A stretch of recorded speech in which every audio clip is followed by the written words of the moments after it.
Hey guys, Boiler Master here, and I gotta make a video I did not plan on making, but I believe investors deserve it. So, most of you guys probably saw my video about AITX's annual filing. That was taken down by YouTube a few days ago, and here's why. This is the email from YouTube. They received a copyright complaint. The complaint was that I used content from AITX's website, and it was found in the entire video. Well, it's a public company with a public website, and I used a screenshot of their main web page in my intro.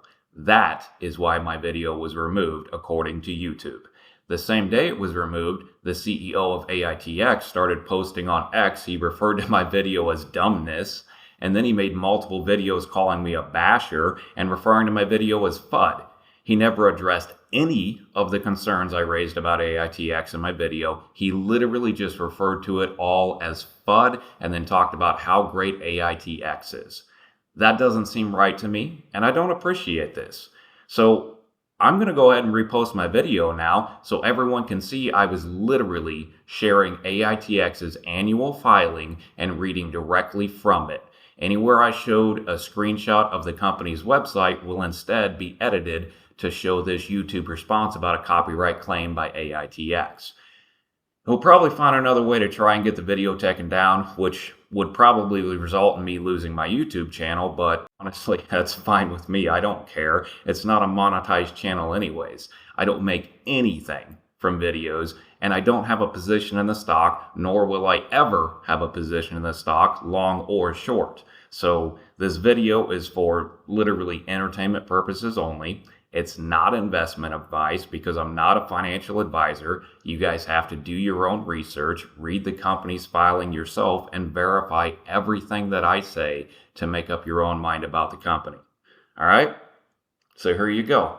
The AITX Basher FUD video the CEO is talking about. Hey guys, Steven here, aka the Boiler Master. I'm drinking some coffee and doing more DD. You guys know I ignore the hype and dig into the financials because I'm a numbers and charts guy, not a storyteller. So recently, I was asked to look into ILUS, and it seemed like a total scam. So I made a video covering what I found in their financials. Some pumpers got pretty upset and said some not so nice things because I told people information they didn't want everyone to know about. But most people actually appreciated me sharing the information and asked if I could look into another company they thought was even worse. Now, I didn't really want to do another video like this, not trying to be the scam stock channel or anything, but I'm seeing other YouTubers pumping it, and it has over 47,000 watchers on StockTwits. So I figured, why not? I ought to take a look on behalf of those 47,000 people, and I gotta tell you, I found something I've literally never seen before. This company takes scam to a new level. So, today we're going to be reviewing AITX. That's Artificial Intelligence Technology Solutions. Just remember, I'm not a financial advisor. Just a guy reading AITX's annual report and sharing my opinion of what's in it, and that's for entertainment purposes only. Now, before we get into it, I want to say this is going to be a long video because they're pulling a very elaborate scam on multiple levels here. And you really should stick around because if nothing else, it will show you what kinds of things to look for when researching other companies. And this one gets wild, so it should be an entertaining video if you're into investing stuff. So let's get started and jump over to otcmarkets.com first, and we can see that it's another pink sheet. No surprise there. It's trading for less than a penny, but it's up about 90% on the 3-month chart. Jump over to security details, and we can see there are 10.3 billion shares. Yes, that's billion with a B. So even though the share price is less than a penny, the market cap is still over 60 million. Let's dig in and find out if it's worth $60 million or not. So if we jump over to their annual filing, and yes, this is the company's annual filing anyone can view, so don't get mad at me over what's in it, guys. Blame the CEO if you don't like what I'm about to share because it gets bad and then gets worse and then gets unbelievable. So first, let's look at the company's financials. Jump over to page 29. You guys can look at all this yourself. You really can. We see they did about 2 million revenue last year, up from 1 million the year before. They lost over 20 million, which was worse than the 18 million the year before. So first off, 2 million in sales and 20.7 million net loss, and the company is currently valued at $60 million. But that's not evidence of a scam. Well, we'll get there, guys. Just hang tight. So let's go ahead and see what the CEO is paying himself first. Scroll down to page 40, and we can see last year the CEO's base salary was $300,000. He was paid a bonus of $461,000, and he received stock awards of $1.5 million and deferred compensation earnings of $538,000, bringing his total compensation last year to $2.8 million. So again, we have another pink sheet stock with the company's CEO paying himself almost $3 million a year when the company lost over $20 million. In fact, the company's entire revenue last year was less than the CEO's salary. But that's not even close to the concerning part here. We need to look at his stock compensation. So scroll down to the next paragraph. This paragraph explains his stock awards were Series G preferred shares, and they were valued at $1.5 million. So that was his bonus last year, and he did not receive common shares as a bonus. He received preferred shares. Why? Well, let's look into the preferred shares. So if you jump back to pages 12 and 13, you'll see there are 4 classes of preferred shares. You always need to read these details, guys, but I'll summarize. There are 4 classes: Series B, Series E, Series F, and Series G. So Series B shares are convertible into cash. Yes, that's right. They don't convert into common shares. They convert into a cash payout from the company, and the payout rate is $1,200 per share. Now, Series E preferred shares, those are about control. They have voting rights equal to twice the number of vote of all outstanding shares. So whoever owns the Series E shares has complete control over any matter that would need to go up for vote by shareholders. Now, Series F are important to understand. Series F preferred shares convert into an amount equal to 3.45 times the total outstanding shares. Now that sounds a little weird, so I'll explain and also show it to you lower in the filing. This is what I'd call an anti-dilution clause. Since this class of shares converts into a multiple of whatever the current number of outstanding shares is, it won't matter how much dilution there is on common shareholders. The dilution doesn't affect you. Whatever the outstanding shares is at the time of the conversion, it increases the outstanding shares by 345%. It gives them preferred shares equal to 345% of the outstanding. So example, if the company has 1 billion outstanding shares, the Series F will convert into 3.5 billion shares. If the company dilutes and takes the outstanding shares to 10 billion, the Series F can convert into 34.5 billion common shares. And at 100 billion outstanding shares, the Series F will convert into 345 billion common shares. So no matter how much they dilute the common shares, the conversion rate ensures the preferred shareholder is not diluted. Only common shareholders are diluted. So at 3.45 times the outstanding shares, do the math, and they own almost 78% of the company.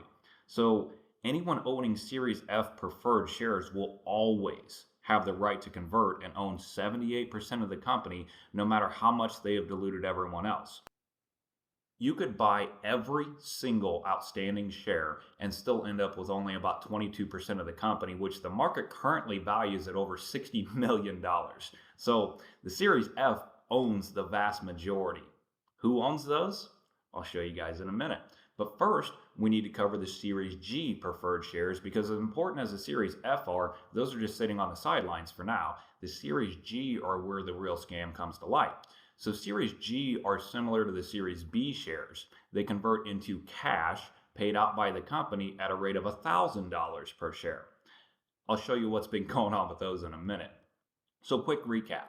Series B, those convert into $1,200 each. Series E controls the voting power of the company. Series F convert into 78% ownership of the outstanding shares by increasing the outstanding shares 345%, and Series G convert into $1,000 each, which is paid out by the company.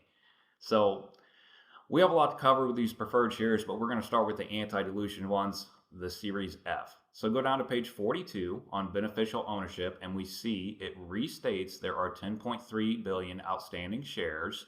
but the CEO, Steven Reinhardt's beneficial ownership is 34.4 billion. Yes, 34.4 billion. 34,433,734,378 shares. That's right. The outstanding shares are only 10 billion, but his shares are currently equal to 34 billion because of the conversion rate, guys. And when the outstanding shares increases more, his conversion rate will increase the amount of common shares he can convert into. So dilution affects everyone except the CEO. Now, this is also interesting. It says here that percent of common stock is only 74.99%. But I did the math and said it would be almost 78%, didn't I? Yes, I did. So what happened to that other 3%? Jump back to page 23 and you'll see conversions of some Series F preferred shares. We have 40 Series F shares converted for 157 million common shares, 18 Series F for 75 million common, and 20 Series F for 85 million common. So a very small amount of Series F shares were converted into hundreds of millions of common shares back in 2021. So if anyone talks about these shares and like they're not going to be converted, well, right there is 3 times they were. In the company's filing, they reported they have converted Series F in the past. A small amount of them, the vast majority are still out there for 75% ownership of the company. So he owns 75% of all common shares through his preferred, and if he converted those, it would take the outstanding shares to over 40 billion, giving the CEO 34 billion of those.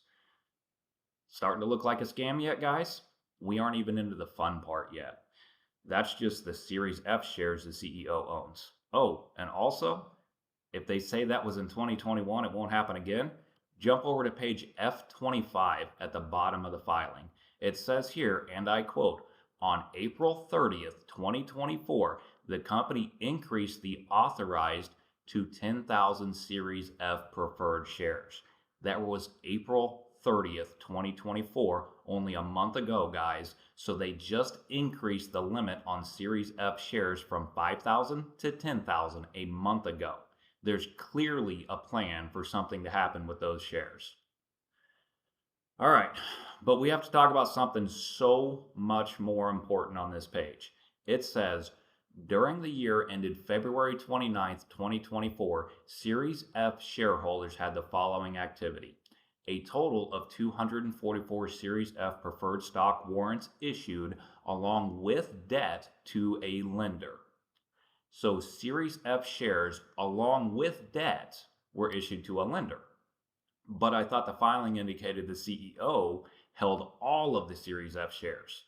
This is talking about the holder of Series F shares also being a lender, right? Now hold that thought as we look at some of the shady lending practices going on right now, because this makes it sound like the CEO is a lender and there's some crazy shit going on with the lending, guys. Quick look at page F8.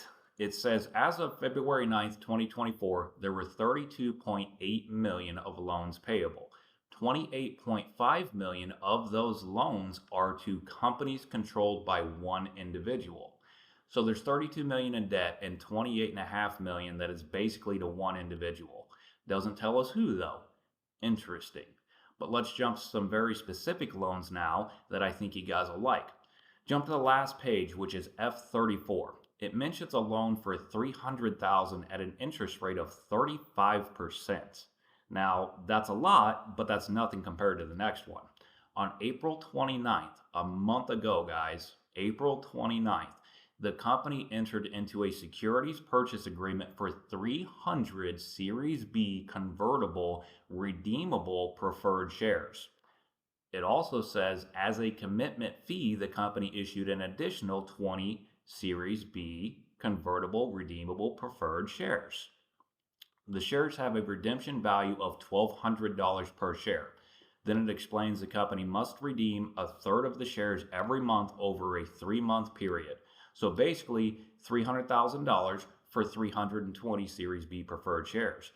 320 shares at $1,200 per share comes out to $384,000. That's an $84,000 profit in 90 days for the lender.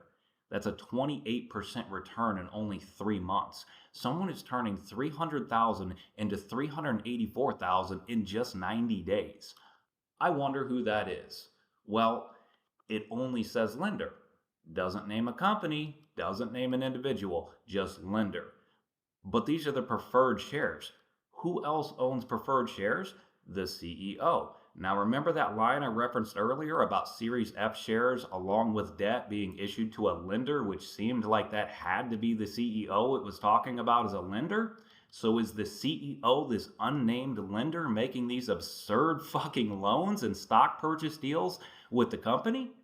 Someone's getting rich off these deals, and the filing only refers to that individual as the lender. So who is it? Do you know who the company will pay that $84,000 profit to? It's money from diluting common shareholders.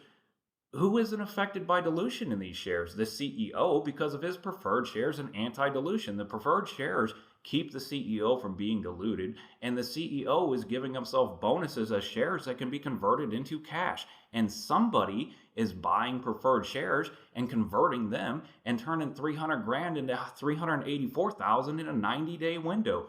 It's absurd. Now, it can't possibly get any worse than this, can it? Actually hold my coffee because it does. So far, we've only covered the basics on the Series B preferred, which the company has to pay out $1,200 per share on, and some were literally just issued a month ago.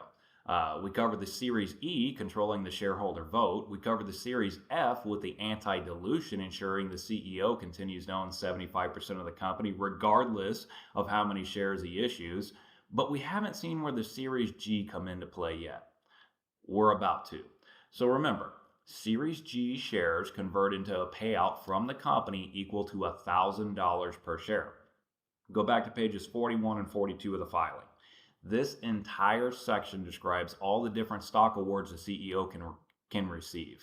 Now, I'm not going to cover them all, but let's look at a couple of them for fun. So, number 3.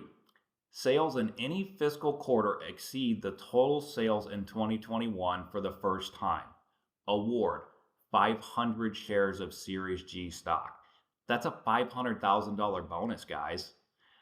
Number 9, RAD receives an order for 50 units from a single customer. Award, 500 shares of Series G preferred stock. That's another $500,000 bonus to the CEO if someone orders 50 units, guys. Number 4, once 150 units are deployed in the marketplace, award 250 shares of Series G preferred stock. Another $250,000 bonus, guys. He gets a bonus in here for everything. Literally just doing his job at all earns him more preferred shares that convert into $1,000 each, paid by the company with money raised from selling common shares. Fuck, guys, look at the preferred shares when you go into investing in a company. So this guy doesn't give himself common shares as a bonus. None of his incentives include common shares because those are basically worthless. He gets preferred shares the company has to buy back from him with cash raised by diluting common shareholders.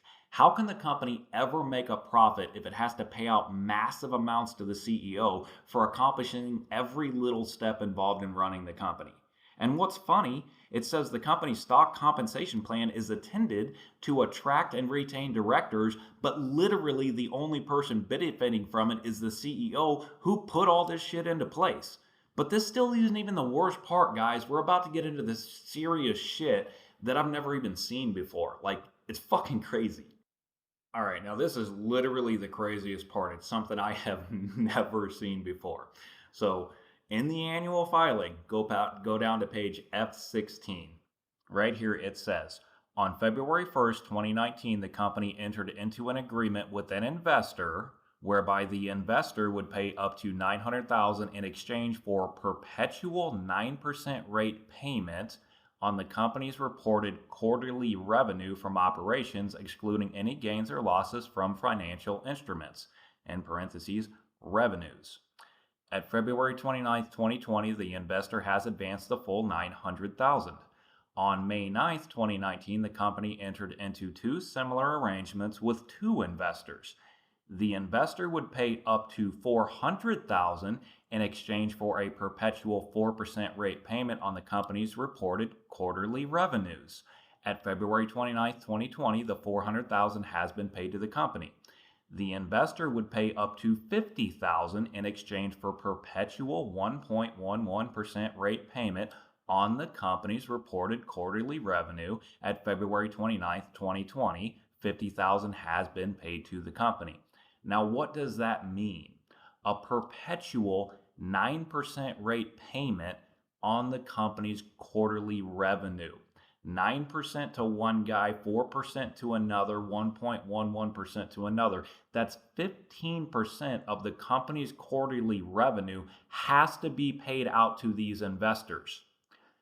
That's not a percentage of profit, guys. That's 15% of whatever revenue the company reports. If they report $10 million, these guys get a check for $1.5 million. Whether the company was profitable or not, it doesn't matter. That's a perpetual 15% payment to these people. If the company somehow did $100 million in revenue, they'd have to write out checks for $15 million. Doesn't matter if they make a profit or not. If they have any reported revenue in a quarter, they have to write checks for 15% of that amount to whoever paid these $900,000, $400,000, and $50,000 into the company. Again, it does not tell us who. It refers to everything as the investor. Who the fuck is getting these checks? Who sells the fucking revenue? I've literally never seen that. That's insanity. You could sell part of your profits, but how can you ever be profitable when your first 15% of all revenue, you have to write a check? It doesn't make any sense. I'm beside myself on that one, guys. So, yep, be aware. That's in here. It's page F16 of the filing. They pre-sold revenue, not even profits. They pre-sold the revenue, and the people that are getting these checks are just referred to as investor. They don't tell you the name. They don't tell you the name of the company. You don't have a fucking clue who this is.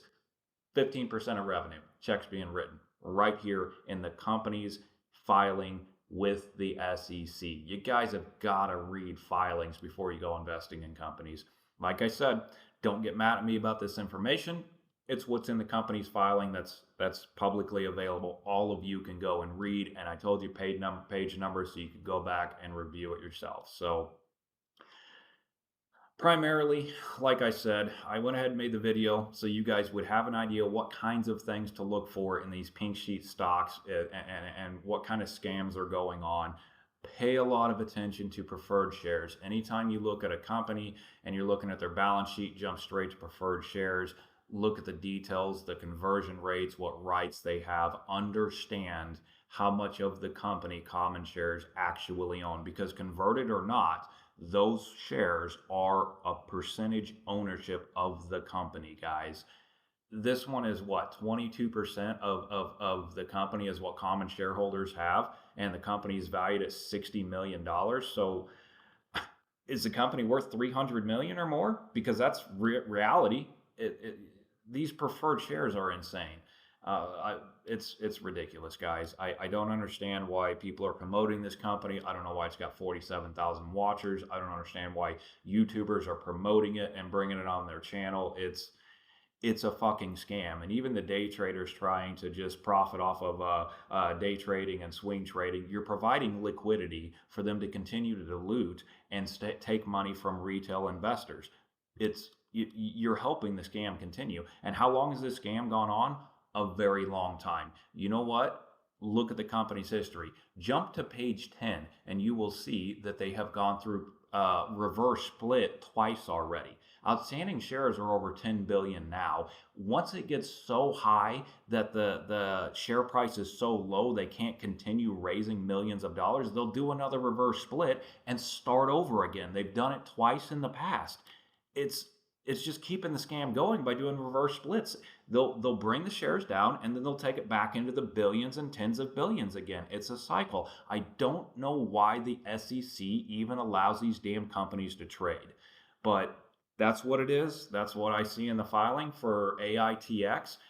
Love it or hate it, it's right there. So, like I said, not a financial advisor, just my personal opinion and information straight from their audited. It's not audited, but their annual filing. So, you guys do you, but I stay the hell away from these pink sheet scams. And I hope you guys are learning something and getting an idea of how to do a little bit better research before you go investing your hard-earned money into these companies.